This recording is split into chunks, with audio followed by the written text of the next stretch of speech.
Olá, bom dia, a graça e a paz do nosso Senhor Jesus. Estamos iniciando mais um programa Café com Graça. Hoje, segunda-feira, dia 28/10, e nós estamos aqui para meditar em mais uma porção da Palavra de Deus. Semana passada foi muito abençoador. Nós meditamos no Salmo 1 durante toda a semana, de segunda a sexta. E hoje iniciaremos meditando no Salmo 23. E eu tenho certeza que Deus tem algo muito especial para falar com você, ok? Então, vai aí nos seus ícones aí do seu vídeo, nós estamos no YouTube, e você pode compartilhar aí esse link com as pessoas que você conheça, da sua célula, dos seus grupos, né, de família, da igreja, discipulado, para que outros irmãos possam ser também abençoados, ok? Nosso objetivo, falei a semana passada, é que você use este programa Café com Graça como um devocional do seu dia. Mesmo que você não esteja assistindo agora ao vivo, você pode assistir durante todo o dia, ok? E com certeza essa palavra será um instrumento de vida para você. Se você está chegando por agora no nosso canal, eu queria te convidar para se inscrever aí, porque todas as vezes que nós começarmos a transmissão aqui ao vivo, ou mesmo, né, quando postarmos algum vídeo, estas notificações chegarão no seu e-mail. E mesmo que você, às vezes, não olhe o e-mail na hora, durante o dia ali, você vai ver, vai ser lembrado para estar sendo abençoado aí com esta palavra, ok? Também acione aí aquele sininho, porque você pode receber as notificações aí, ok? E também, sempre que você puder curtir, colocar aquele joinha lá, o YouTube entende que o vídeo é bom e vai divulgar isso, vai entregar isso para mais pessoas. É isso que nós queremos, que a palavra de Deus seja divulgada. Amém? Hoje, então, meditando, segunda-feira, vamos iniciar meditando no Salmo 23. Salmo 23. O Senhor é o meu pastor e nada me faltará. Ele me faz repousar em pastos verdejantes, leva-me para junto das águas de descanso, refrigera a minha alma, guia-me pelas veredas da justiça por amor do seu nome. Ainda que eu ande pelo vale da sombra da morte, não temerei mal algum, porque tu estás comigo, o teu bordão e o teu cajado me consolam. Preparas-me uma mesa na presença dos meus adversários. Unge a cabeça com óleo, o meu cálice transborda. Bondade, misericórdia certamente me seguirão todos os dias da minha vida e habitarei na casa do Senhor para todo o sempre. Este é o Salmo 23. Eu sei que muitas pessoas deixam de receber algo especial de Deus em uma palavra como essa, porque na cabeça deles esse salmo já está batido, surrado, e eles leem isso aqui agora sem nem prestar atenção mais nas verdades que Deus pode falar com ele. E é muito importante que você tome muito cuidado com isso. Muitos trechos da Bíblia, como o Salmo 23, o Salmo 91 e outros mais, as pessoas usam ele mais com misticismo do que com verdades espirituais. Então tem muita gente que deixa a Bíblia aberta ali no Salmo 91 com o objetivo de abençoar a sua casa. Isso não tem poder algum, claro. O que tem poder é as verdades que estão contidas nesta palavra. Então, o Salmo 23 é um salmo muito conhecido, mas tem verdades poderosas aqui dentro. Este é o salmo do pastor e as ovelhas, e esse é o nosso tema para essa semana. O pastor e as ovelhas. Deus, ele não quer apenas que você saiba que ele te ama. Ele quer que você creia de todo o coração que ele te ama. E realmente é isso que Deus quer. Deus quer manifestar o seu amor por você. Entende? Então você precisa ver o Senhor como seu pastor. Como seu pastor. Então, como eu disse, é muito frequente aí as pessoas olharem esse salmo de qualquer forma. Mas é importante você olhar para ele agora, não só como apenas um texto conhecido e batido. Não, olhe para ele agora com vendo o Senhor como seu pastor.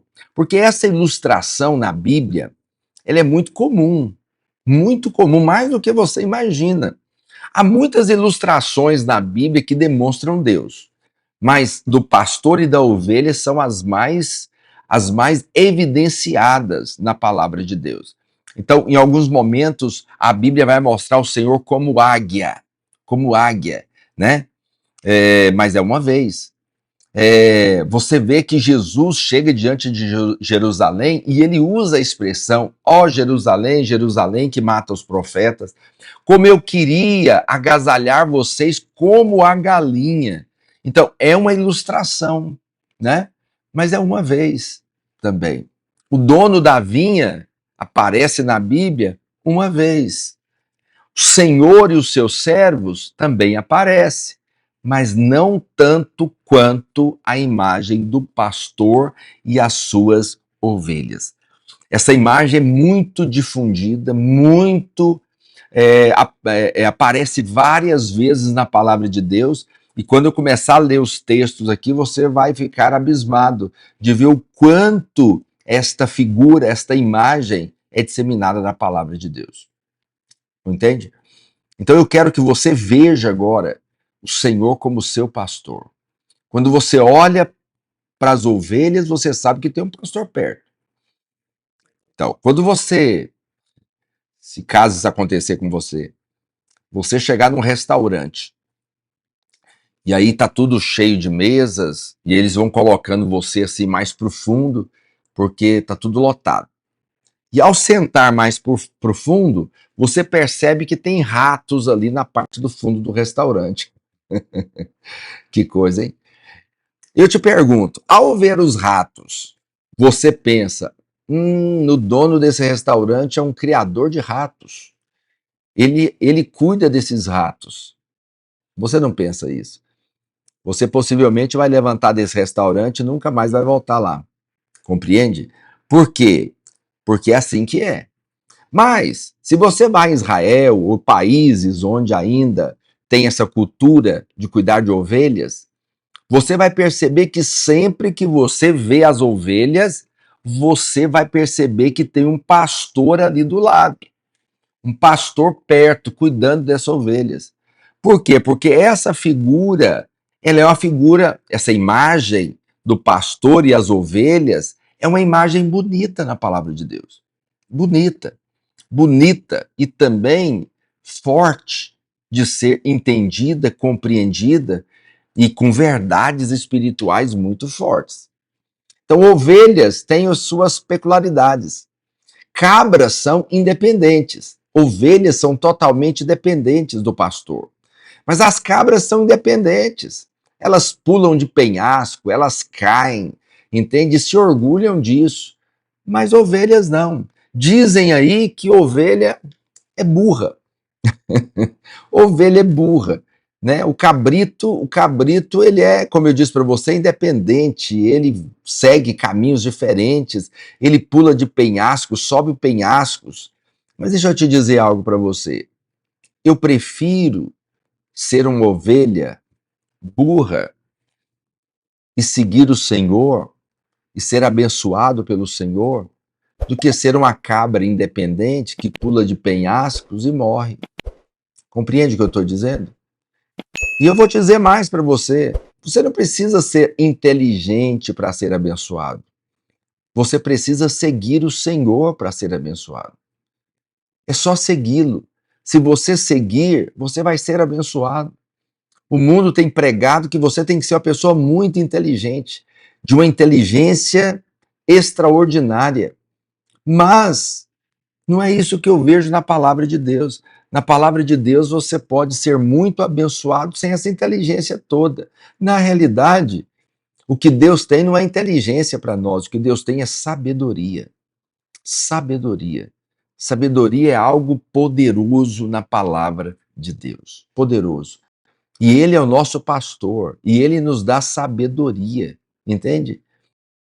Percebe que a obra da cruz, a obra de Cristo, está totalmente ligada a essa figura do pastor. Eu vou ler um texto para você de Hebreus, capítulo 13, verso 20, que diz assim: Ora, o Deus da paz, que tornou a trazer dentre os mortos a Jesus, o nosso Senhor, o grande pastor das ovelhas, pelo sangue da eterna aliança.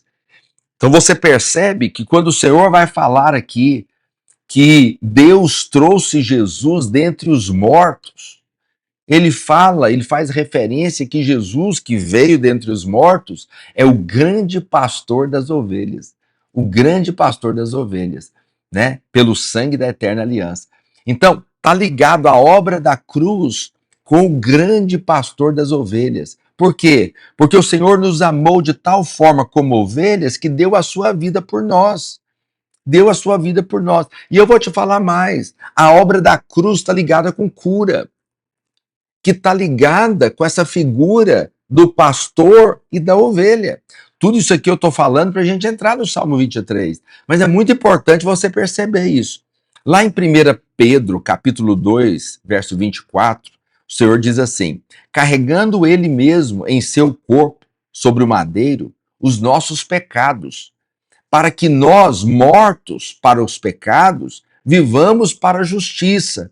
Por suas chagas fostes sarados. Isso aqui é a obra da cruz. Então, na obra da cruz, entre todas as coisas, está definido que o Senhor levou as nossas feridas, levou as nossas chagas, levou as nossas doenças, para que nós fôssemos sarados. Aí você fala, pastor, o que isso tem a ver com ovelha? É porque você não leu o verso 25. Nós lemos o 24, 1 Pedro 2, 24. Mas se você leu o 25, 24 está dizendo, pelas suas pisaduras, pelas suas chagas, nós fomos sarados. Olha o 25. Porque estáveis desgarrados como ovelhas. Agora, porém, vos convertestes ao pastor e bispo da vossa alma. Veja que a obra da cruz está ligado com cura, que está ligado com a figura do pastor e das ovelhas. Por quê? Porque Jesus é o nosso pastor. E quando o pastor vê a ovelha ferida, ele vai curar a ovelha. Ele vai cuidar da ovelha. Então, nós precisamos ver o Senhor agora como nosso pastor. Como nosso pastor. Muita gente conhece Jesus como seu Salvador. Aleluia! Glória a Deus, e Ele é mesmo, Ele é o seu Salvador. Semana passada, falando sobre o Salmo 1, eu disse isso, o caminho do justo e dos ímpios. O que faz alguém justo é o nosso justificador. Essa é a primeira necessidade do homem. Ele precisa entender que ele é um condenado, que ele é um pecador e precisa de um Salvador. Claro que nós precisamos conhecer o Senhor como Salvador, mas agora nós estamos avançando para um outro nível. Você precisa enxergar o Senhor não só como seu Salvador, mas precisa enxergar Ele como seu pastor. Como seu pastor. Porque se você enxergar Ele como seu pastor, a cura vai estar mais próxima do que você imagina. Porque a cura está ligado à figura do pastor e das ovelhas. Entende? Quando você enxerga Ele, o bálsamo vem na sua cabeça. Quando você enxerga Ele como pastor, Ele cuida das suas feridas. Ele cura das suas enfermidades. Compreende isso? Então, Deus tem vários tipos de ovelhas. E aqui eu faço uma brincadeira, né? Tem ovelhas mais gordinhas, ovelhas mais magrinhas, ovelhas mais altas, ovelhas mais baixas, mas o Senhor tem muitas ovelhas. Você é uma ovelha. Você é uma ovelha. Então, o Salmo 23 Para muitas pessoas, virou uma repetição, uma reza. Ele apenas lê. Isso é lido em velório, isso é lido em ocasiões especiais, até de formatura mesmo. Eles leem o Salmo 23, né? Quando uma pessoa está doente, eles vão lá e leem o Salmo 23. Mas esse fica como apenas uma reza, apenas uma citação. E eu vou te dizer algo: esse é a vontade do diabo mesmo. Porque quando tem algo muito poderoso na palavra de Deus, o que o diabo faz? Ele tenta pegar aquela palavra e banaliza aquela palavra. Ele torna aquela palavra comum. Para quê? Para que você não extraia as verdades da palavra de Deus que estão ali. Mas hoje eu quero levar você a meditar nessa palavra, para retirar desta palavra algo poderoso que tem nela. Amém? O verso 1 diz assim: o Senhor é o meu pastor e nada me faltará. Eu te pergunto, a cobertura do Senhor é meu pastor e nada me faltará, ela é limitada ou ilimitada? O Senhor definiu aqui alguma coisa? Não, ele não definiu nada. Ele disse: o Senhor é meu pastor e nada me faltará. Você sabe o que significa a palavra nada no original? Nada. Nada. Ou seja, nada vai te faltar. Então, se você conhece o Senhor como seu Salvador, agora você precisa conhecer Ele como seu pastor. Para quê? Para que nada te falte. Nada te falta. Ele, como pastor, ele cuida das suas ovelhas. E ele quer fazer na sua vida de acordo com aquilo que você precisa. Então, o que você precisa? Você precisa de provisão? Deus tem provisão para você. Ele é o seu pastor e nada vai te faltar. Você está precisando de um socorro, de uma ajuda? Então é só clamar por ele, porque ele é o seu pastor e nada vai te faltar. Você lembra da história de Pedro? Quando Pedro estava no barco e Jesus estava andando sobre as águas à noite, eles ficaram atormentados de medo. E então Pedro falou: Senhor, se é o Senhor, faça que eu ande sobre as águas. E ele começou a andar sobre as águas quando ele olhava para Jesus, o pastor da sua vida. Mas aí o que acontece? Ele tirou o olhar de Jesus e começou a olhar, reparar na força do vento, e ele teve medo. E ele começou a afundar. Ele não afundou, ele começou a afundar. Quando ele começou a afundar, ele clamou por quem? Por Jesus. E Jesus estendeu a mão para ele. Então, ele é o seu pastor. Se você precisa de ajuda, grite por ele, clame por ele, e ele vai te socorrer. Você está precisando de casar? Então, ele é o seu pastor e vai te dar uma esposa, vai te dar um marido, entende? Ele é o seu pastor, você está precisando de alegria, está triste, depressivo? Então ele tem alegria para te dar. Por quê? Porque ele é o seu pastor e nada vai te faltar. A questão é que o povo quer limitar o amor de Deus.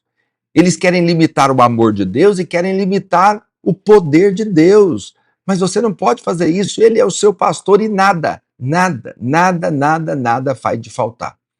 Entende? Então muita gente diz: ah, pastor, você sabe por que Deus não fez na vida de alguém?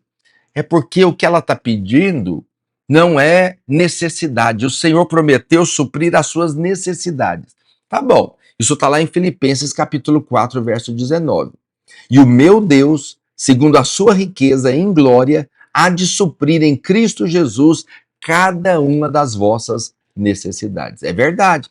Está escrito isso aqui. Então o Senhor vai suprir todas as nossas necessidades. Tudo aquilo que é necessidade, ele vai suprir nas nossas vidas. Mas a pergunta que eu faço é o seguinte: será que é só isso? Será que ele vai suprir só as nossas necessidades? Nada mais? Vamos ver outro texto? Salmo 37, verso 4. Agrada-te do Senhor, e ele satisfará os desejos do teu coração. Entrega o teu caminho ao Senhor, confia nele e o mais ele fará. Calma aí. Parece-me que o Senhor não vai suprir só as suas necessidades. Parece que ele vai também satisfazer os desejos do seu coração, do teu coração. Compreende? Então muita gente quer limitar o poder de Deus dizendo: pastor, é porque não é necessidade. É verdade, um carro é necessidade, mas um Porsche não é necessidade, é desejo. Mas eu te pergunto, Deus pode te dar só necessidade ou pode te dar a realização dos desejos também? Bom, uma casa é necessidade. Uma casa num condomínio já é desejo. Mas será que Deus pode te dar apenas uma casa ou pode te dar uma casa do condomínio também? Bom, você precisa casar. Não. Deus pode te dar uma pessoa para casar. Amém. Mas te dar uma pessoa bonita e rica já é desejo. Mas Deus pode te dar? Pode. Tá me entendendo? Deus, você precisa de dinheiro para sobreviver. Essa é a sua necessidade.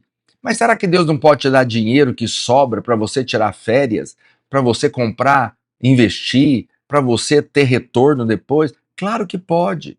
Por quê? Porque Deus não é aquele que faz só a sua necessidade. Não, ele realiza os desejos do seu coração.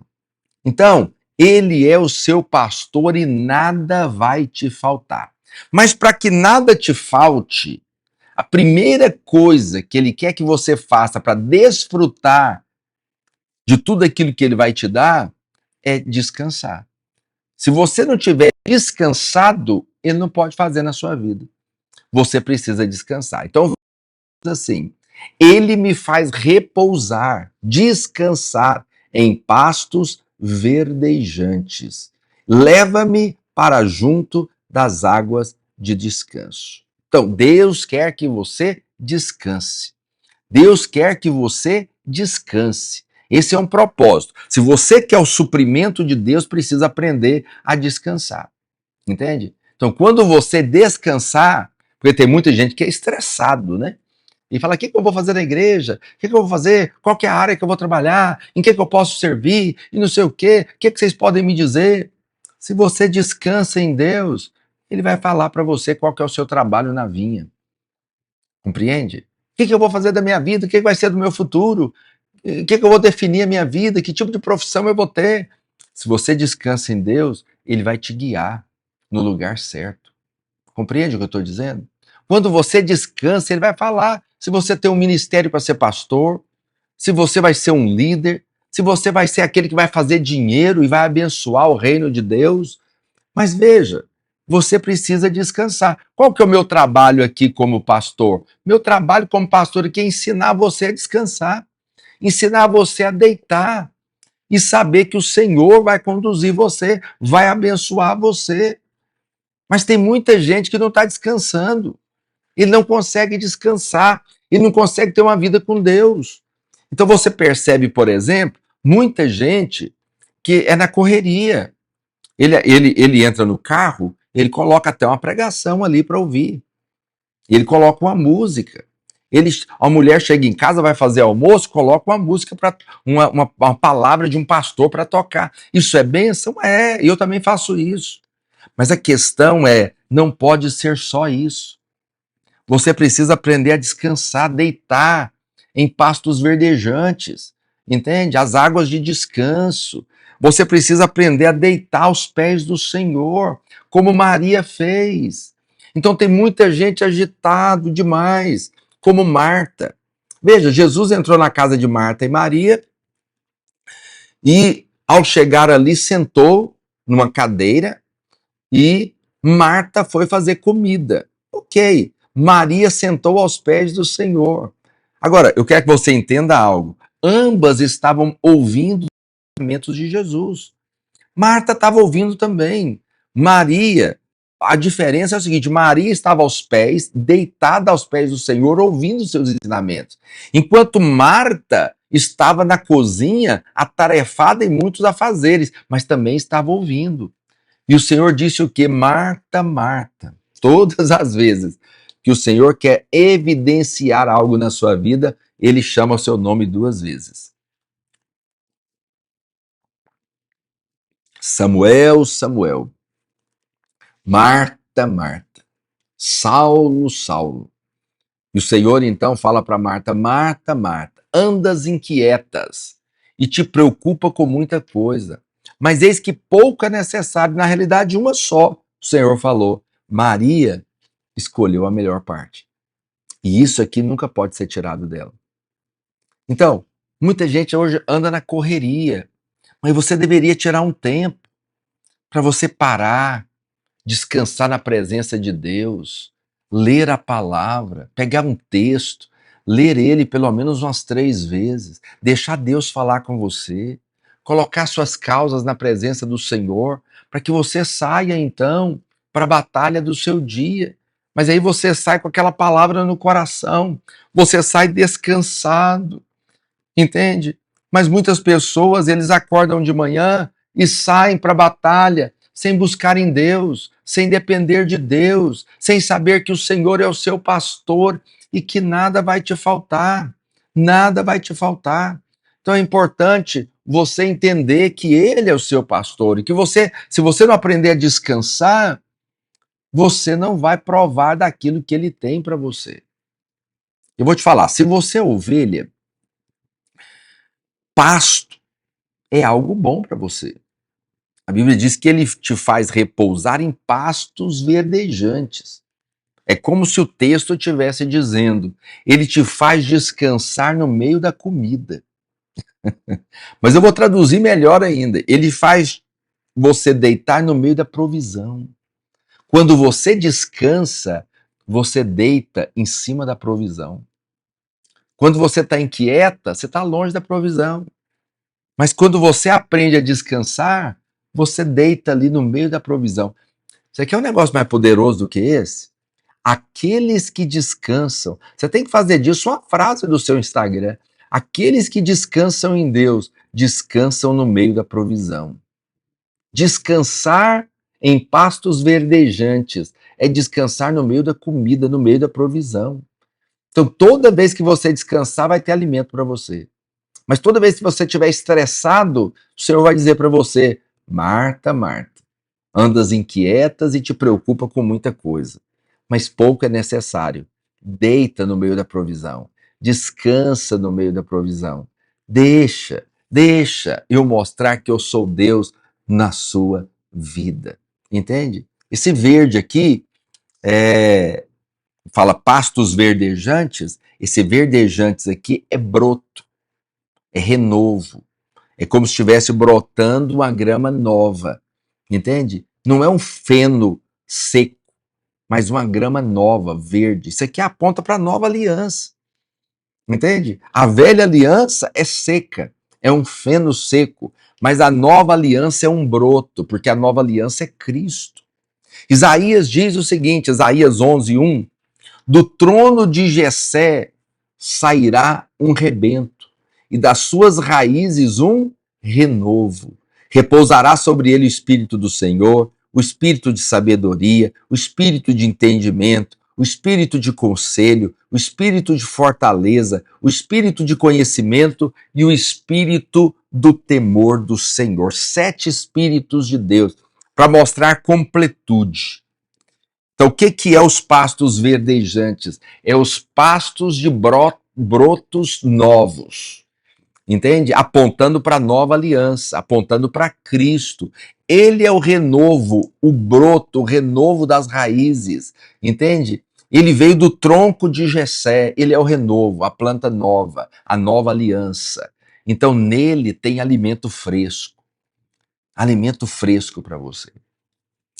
Tem um missionário na década de 30, 40, por aí, chamado John D. Lake.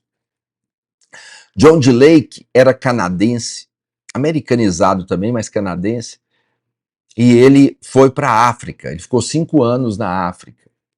E no tempo que ele ficou na África, foi um avivamento poderoso, porque muita gente se converteu e muita gente foi curada. Mas aconteceu um fato poderoso. Qual que era o fato? Que quando na época da peste bubônica, os vermes chegavam no seu corpo e morriam. Eles morriam. Então, como ele era cientista, ele era médico antes de ser missionário, os seus amigos médicos fizeram um teste. Eles colocaram aqueles aparelhos nele, com as, entende? E quando ele lia o Salmo 23, as agulhas descontrolavam todas. E eles, tudo isso para saber por que os vermes morriam na sua pele, na sua carne. E aí, então, eles diziam que John D. Lake era uma pessoa especial. Ele dizia, não, é quando eu leio a palavra. Quando ele lia o Salmo 23, as agulhas todas bagunçavam, entende? E ele dizia, não, é o Espírito Santo que vem na minha vida quando eu leio a palavra. Então, existe um poder nesse renovo, no descanso da presença de Deus. Então, eu quero que você aprenda hoje, nesse primeiro dia, a descansar na presença de Deus. É quando você descansa que o pastor pode manifestar na sua vida. Você descansa no meio da provisão. Você descansa em pastos verdejantes. Amém? Você tem que saber. Você conhece o Senhor como seu Salvador, mas hoje, esta semana, você precisa conhecê-lo como seu pastor, que tem toda a provisão para você. O Senhor é o seu pastor e nada vai te faltar. Eu quero orar pela sua semana. Hoje é segunda-feira e essa semana vai ser uma grande bênção, porque toda a provisão de Deus vai se manifestar na sua vida. Senhor, eu oro agora pelo meu irmão, abençoa a semana dele. Estamos iniciando uma semana abençoada. E eu declaro que o Senhor é o seu pastor e nada faltará para o meu irmão. Não faltará unção, não faltará alegria, não faltará provisão, não faltará saúde, não faltará motivação para receber do Senhor todo alimento fresco, toda provisão fresca que o Senhor tem para ele essa semana. É isso que eu declaro em nome de Jesus. Glória a Deus. Tenha uma segunda-feira abençoada, um início de semana abençoado e amanhã, 8 horas, continuaremos aqui meditando no Salmo 23. Te espero aqui, 8 horas da manhã.